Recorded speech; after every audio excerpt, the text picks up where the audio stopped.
Election ಮಾಡಿದೀವಿ. ನಮ್ಮ ನಾಯಕರೆಲ್ಲ ಕಷ್ಟಪಟ್ಟು ದುಡಿದಿದ್ದಾರೆ. ಹಿನ್ನಡೆ ಆಗಿದೆ. ಇದಕ್ಕಿಂತ ಒಳ್ಳೆ ಎಲೆಕ್ಷನ್ ನಾವು ಮಾಡ್ಬೋದಾಗಿತ್ತು ಅಂತ ಈಗ ಅನಿಸ್ತಾ ಇದೆ. ನನಗೂ ಸ್ವಲ್ಪ ಸಮಯ ಅಭಾವ ಇತ್ತು. ಹಂಗಾಗಿ ಎಲ್ಲ ಹಳ್ಳಿಗಳು ಎಲ್ಲ ಪಂಚಾಯತಿಗಳು ನನಗೆ ರೀಚ್ ಆಗಲಿಲ್ಲ. ಹಂಗಾಗಿ ಸ್ವಲ್ಪ ನಾವೇನು ಭಾರಿ ಬಹುಮತದಿಂದ ಅವ್ರೇನು ಗೆದ್ದಿಲ್ಲ, ಭಾಳ ಸಣ್ಣ ಮಾರ್ಜಿನಿಂದ ಗೆದ್ದವ್ರೆ. ಮುಂದೆ ನಿರೀಕ್ಷೆ ಮಾಡಿಲ್ಲ ಸರ್ ಇಲ್ಲ, ನಾನು ಗೆಲ್ತೀನಿ ಅಂತ ನನಗೂ ವಿಶ್ವಾಸ ಇತ್ತು. ಬಟ್ ಮತದಾರನ ಮೈಂಡಲ್ಲಿ ಏನಿತ್ತು ಅಂತ ಈಗ ಗೊತ್ತಾಗುತ್ತೆ.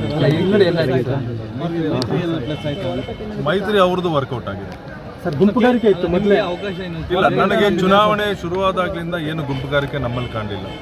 ಎಲ್ಲ ಲೀಡರ್ಸು ಒಗ್ಗಟ್ಟಾಗಿ ಬಂದು ಕೆಲಸ ಮಾಡಿದ್ರು.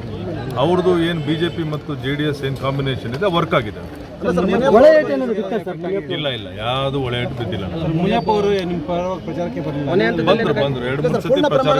ಇಲ್ಲ, ಈಗ ಮೊದಲೇ ಹೇಳಿದ್ದೀನಿ, ಅವರು ರಾಷ್ಟ್ರ ನಾಯಕರು ತುಂಬ ಕಡೆ ಹೋಗ್ಬೇಕಾಗಿತ್ತು. ಅದಕ್ಕಾಗಿ ನಮ್ಮ ಜೊತೆ ಜಾಸ್ತಿ ಬರೋಕ್ಕಾಗಿಲ್ಲ. ಹೌದು, ಇನ್ನೊಂದು ಅಟ್ಲೀಸ್ಟ್ ಒಂದು 10 days ಮುಂಚೆ ನಮಗೆ ಟಿಕೆಟ್ ಸಿಕ್ಕಿದ್ದಂದ್ರೆ ನಾವೆಲ್ಲರನ್ನು ರೀಚ್ ಆಗ್ಬೋದಾಗಿದೆ. ಮುಳಬಾಗಿಲು ಬಂಗಾರಪೇಟೆ ಜಾಸ್ತಿ ಡ್ಯಾಮೇಜ್ ಸರ್. ಅಂದರೆ ನಿಮ್ಮ ಮುಂದೆ ಕೋಲಾರದಲ್ಲೇ ಉಳ್ಕೊಂತೀರಾ ಅಥವಾ ಹೇಗೆ? ಹೌದು, ಕೋಲಾರದವನು ಆಗ್ಬಿಟ್ಟಿದ್ದೀನಲ್ಲ, ಈಗ ಕೋಲಾರದಲ್ಲಿ ಉಳ್ಕೋಬೇಕು ನಾನು. ಕಾರ್ಯಕರ್ತರಿಗೆಲ್ಲ ಧನ್ಯವಾದ ತಿಳಿಸ್ತೀನಿ. ಅವರೆಲ್ಲ ಬಹಳ ದುಡಿದಿದ್ದಾರೆ, ನಮಗೋಸ್ಕರ ಪಕ್ಷಕ್ಕೋಸ್ಕರ ದುಡಿದಿದ್ದಾರೆ. ಹಿನ್ನಡೆ ಆಗಿರ್ಬೋದು ನಿಜ, ಇದು ಸ್ವಲ್ಪ ನಮಗೆ ಆಘಾತನೇ.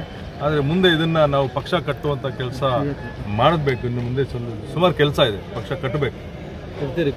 ಹೌದು, ಕೋಲಾರಲ್ಲಿ.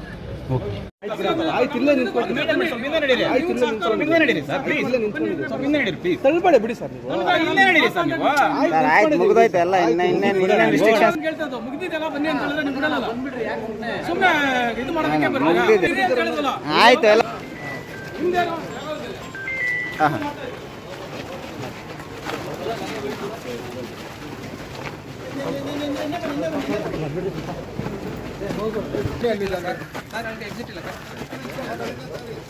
ಅಲ್ಲ, ಅಲ್ಲಿ ಎಕ್ಸಿಟ್ ಇಲ್ಲ ಸರ್. ಏ